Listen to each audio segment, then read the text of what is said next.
Ini apa? Aku juga nggak tahu. Kita coba tanya ke kakak aku yuk. Ayo.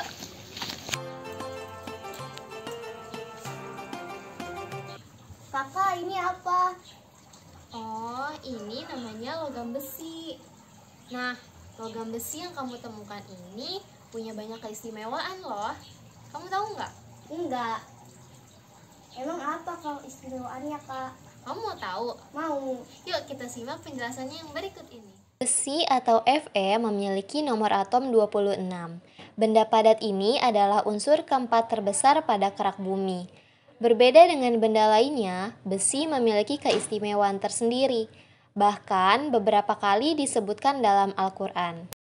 Besi termasuk benda dari langit yang mempunyai banyak manfaat bagi kelangsungan hidup manusia. Bisa digunakan untuk membangun jalan, membangun rumah, juga digunakan untuk keamanan. Ternyata besi bukanlah buatan manusia, melainkan benda yang diturunkan oleh Allah Azza wa Jalla dari langit. Allah Azza wa Jalla berfirman, "Dan kami turunkan besi yang padanya terdapat kekuatan yang hebat dan berbagai manfaat bagi manusia." Quran Surah Al-Hadid ayat 25. Kata kami turunkan dalam ayat tersebut merujuk pada besi. Makna harfiahnya adalah besi merupakan benda yang diturunkan dari langit. Ini menjelaskan bahwa besi diciptakan untuk memberikan manfaat bagi kehidupan manusia. Ayat yang menjelaskan asal-usul besi memiliki keajaiban secara ilmiah, yang mengungkapkan bahwa besi ditemukan di bumi berasal dari bintang-bintang di luar angkasa. Besi atau logam berat di alam semesta dibuat dan dihasilkan di dalam inti bintang-bintang raksasa, sedangkan tata surya tidak memiliki struktur yang cocok untuk menghasilkan besi secara mandiri. Besi hanya dapat dihasilkan dari bintang-bintang yang jauh lebih besar dari matahari, yang suhunya mencapai beberapa ratusan juta derajat.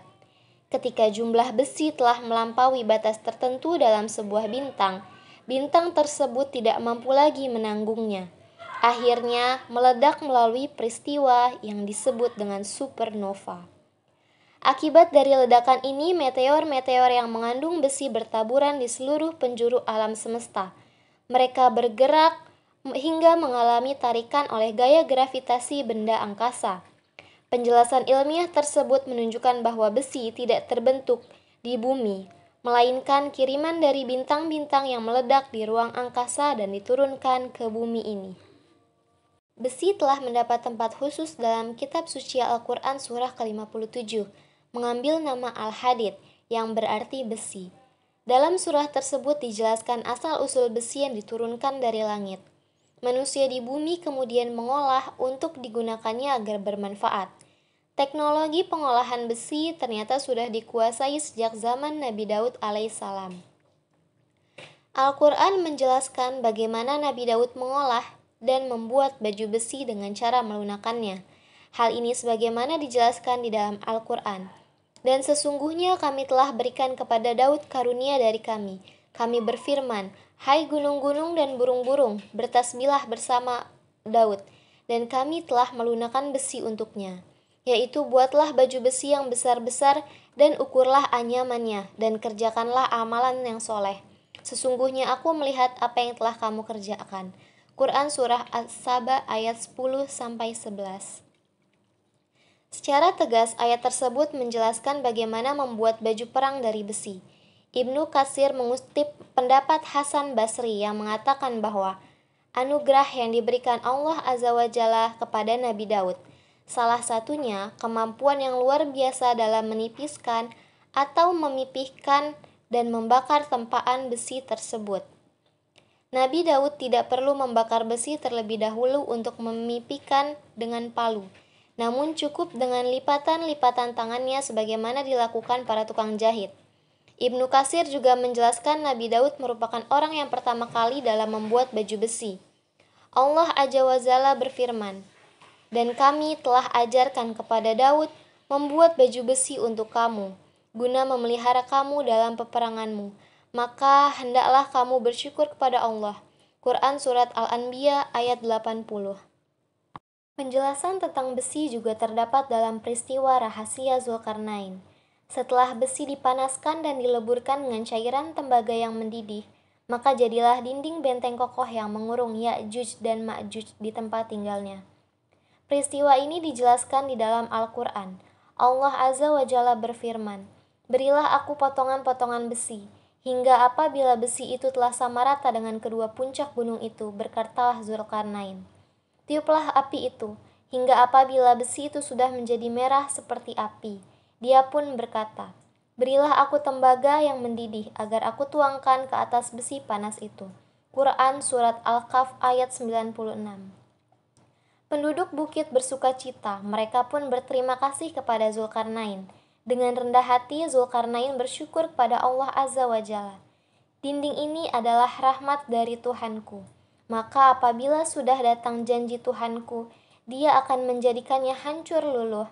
Dan janji Tuhanku itu adalah benar," ujar Zulkarnain. Sementara itu, di balik gunung Ya'juj dan Ma'juj berusaha menembus dinding tersebut. Namun, tak satu pun dari mereka yang berhasil memanjatnya ataupun melubanginya. Peristiwa tersebut menjelaskan tentang pintu besi yang dibangun oleh Zulkarnain di antara kedua puncak gunung yang mana suatu saat akan hancur ketika kiamat telah dekat. Setelah kita simak bagaimana keistimewaan unsur besi dalam Al-Quran, selanjutnya kita akan sama-sama dengarkan penjelasan mengenai keistimewaan unsur besi dalam perspektif kimia. Jika kita bandingkan besi dengan logam-logam lainnya, ternyata besi memiliki keistimewaan yang sangat luar biasa. Konfigurasi elektron yang tak berpasangan pada orbital D unsur besi menyebabkan ia memiliki sifat kemagnetan dan bisa juga digunakan sebagai bahan magnet. Antiferomagnetik dan feromagnetik adalah istilah sifat magnet yang mengacu pada nama besi yang berasal dari bahasa Latin yaitu ferrum. Selain itu, besi juga memiliki kestabilan inti yang mana kestabilan inti ini berkorelasi dengan kelimpahan unsur besi. Kelimpahan unsur besi sangat menonjol di antara logam-logam lain yang ada di alam, meskipun letak unsur besi tidak berdekatan dengan hidrogen. Besi adalah logam yang paling pas untuk dijadikan bahan utama dalam percampuran logam. Besi memiliki jari-jari sebesar 126 pm. Sehingga sangat masuk akal bila terdapat campuran besi dengan logam lainnya, seperti unsur krom, kobalt, nikel, dan tembaga. Besi juga memiliki 4 bentuk kisi atau polimorf. Pada suhu dan tekanan yang berbeda akan mengalami perubahan. Perubahan struktur kisi besi pada berbagai suhu dan tekanan menyebabkan lebih banyak kemungkinan besi dapat dipadukan dengan logam-logam lain.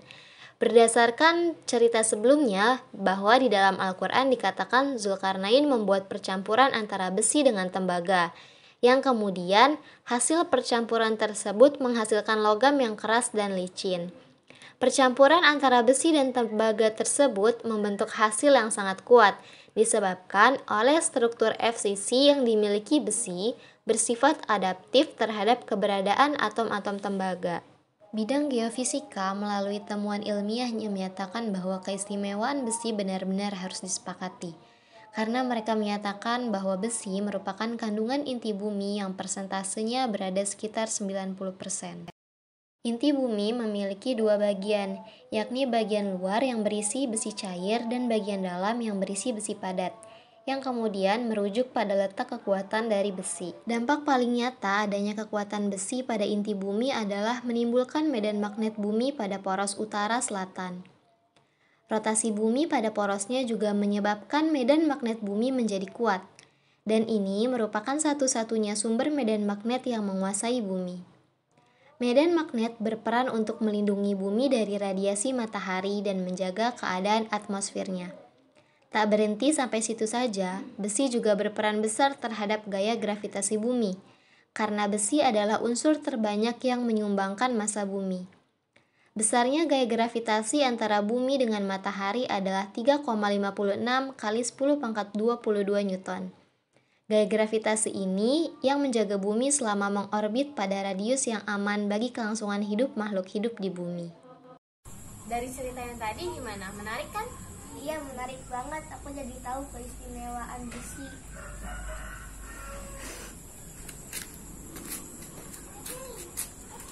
Sekian yang bisa saya sampaikan, kurang lebihnya mohon maaf. Wabillahi taufiq wal hidayah. Wassalamualaikum warahmatullahi wabarakatuh.